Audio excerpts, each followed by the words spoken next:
Welcome to Football 50 Years Ago Today. Let's take a look back at what was happening around pro football, and football in general, on Tuesday, June 8th, 1976. Our first story takes us to Chicago, where the Bears acquired three players from the Cincinnati Bengals: fullback Harold Champ Henson, kicker Tom Claiborne, and linebacker Brad Cousineau, were sent to the Bears in exchange for undisclosed draft choices. Chicago hoped the trio could follow the path of another former Ohio State backup, safety Doug Plank, who had surprised many during the offseason. Speaking of the players, former NFLPA President John Mackey continued sounding the alarm over future of player rights. Mackey warned that players were in danger of putting the chains back on themselves if they failed to stay unified.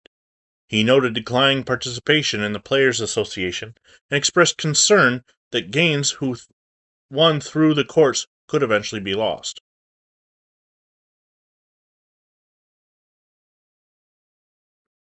In today's transaction wire, the Baltimore Colts signed linebacker Ed Simonini from Texas A&M, defensive end Jerry Cummings from Albany State, and center Steve Ludwig from Miami, Florida. Meanwhile, the Bengals officially completed their trade, sending Henson, Claiborne, and Cousineau to Chicago.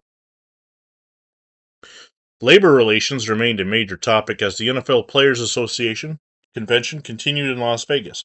Despite concerns over negotiations with the owners, union leaders made it clear that no strike was planned. Players felt they had achieved important victories through the courts, particularly regarding free agency and the Rozelle Rule. But leaders stressed that unity would be needed going forward.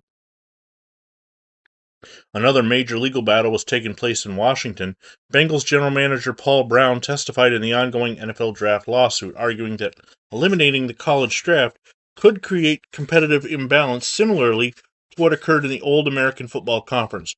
Brown pointed to his dominant Cleveland Brown teams of the late 1940s as an example of what could happen when wealthy teams gain access to the best talent. And finally, today's Football Digest feature asked NFL linebackers a simple question: which quarterbacks are the toughest to defend? The overwhelming favorite was Minnesota's Fran Tarkenton. Linebackers praised his ability to extend plays and turn broken situations into first downs.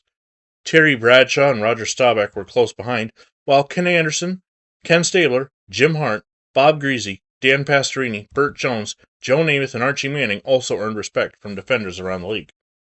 It's a reminder that long before the modern NFL era, defenses were already struggling with quarterbacks who could escape the pocket and create plays with their legs.